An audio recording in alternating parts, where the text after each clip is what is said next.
नमस्कार. शुभप्रभात. आणि बघू शकता मित्रांनो, काल गुरुपौर्णिमेनिमित्त करंजी परिवाराचे कुलगुरू जे की कर्नाटक राज्यामध्ये येतात, तर आमच्या करंजी परिवाराच्या 2 क्रुझर गाड्या गुरुच्या भेटीसाठी गेल्या होत्या. आणि मग गुरुचा मठ आहे जे की देवशिवनी, तालुका भालकी, जिल्हा बिदर. जे सांगण्याचा उद्देश एकच आहे की उदगीरपासून एक 40 किलोमीटर अंतरावर आमच्या गुरुचं गाव आहे देवशिवनी, तालुका भालकी, जिल्हा कर्नाटक. देवशिवनी इथं मठ आहे आणि आम्ही दरवर्षी मठाला दर्शन घेण्यासाठी गुरुपौर्णिमेनिमित्त जात असतो.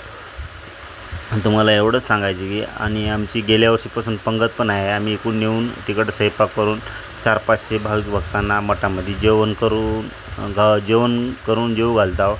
तर तुम्हाला सांगतो, मग करंजी परिवारातले सगळे सदस्य म्हणले की आता आपल्याला बसव कल्याणला जायचे.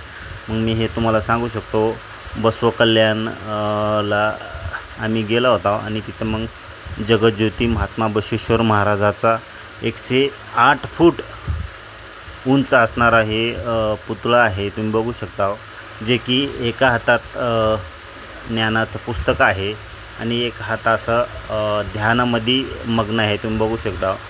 तर जवळ जर गेलं तर आपल्याला असं वरी असं करून बघितलं तरी आपले मानणं सगळं महाराजाचा पुतळा दिसत नाही. आणि गळ्यामध्ये जे रुद्राक्षी आहे ते एक आपल्या पाण्याच्या घागरी एवढाली आहे. तुम्ही बघू शकता. कानामध्ये रुद्राक्षाचे 2 बनवलेले आहेत, ते पण खूप असे मोठे मोठे आहेत. आणि वरती गार्डन ते भरपूर छानपैकी केले आहे. महाराजाच्या पुतळ्यासमोर एक स्विमिंग पूलसारखं पाण्याचं शो आहे. आणि खाली एंट्री करताना तिथं बी एक गोल राऊंड आहे आणि त्याच्यामध्ये कमळाची फुलं लावलेली आहेत. तुम्ही बघू शकता.